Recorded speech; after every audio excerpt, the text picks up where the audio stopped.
RM1 yang cupnya. Apa adik nak bagi? Ha? Oh tak nak. RM4 adik. Sudu dah ada? Dah. Nak akan terus ke? 4 pieces RM2. Jadi 8 pieces RM4.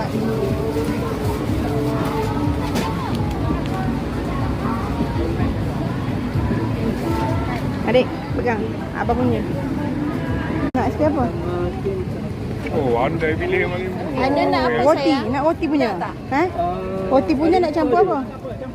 Ha? Oh, jatuh. Ambil ni apa ni? Velvet no. Sana. Bandung ada? Bandung.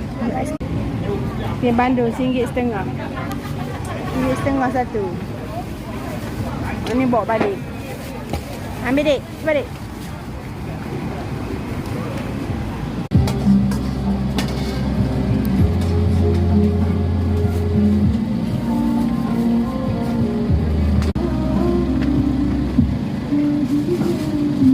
Ada kecil, ada besar.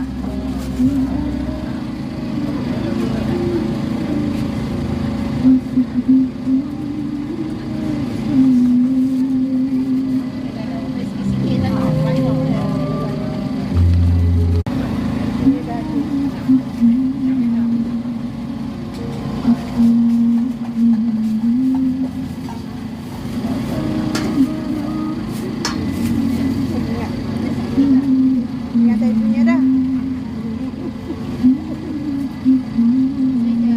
Yalah dah yang kat dia aja yang kita biasa. Balik Oreo. Dia dah ada orang punya dia ada orang punya.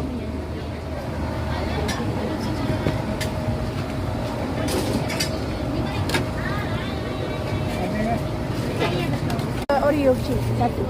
Oreo kecil satu berapa?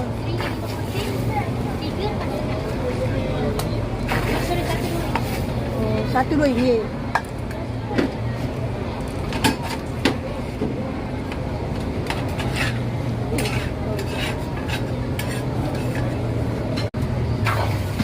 Ayam nak bagi tidur dah.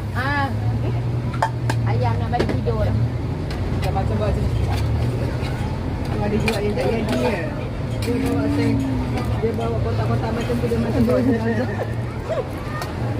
3 biasa, 3 gula je. Oh, siap dah. Oreo siap.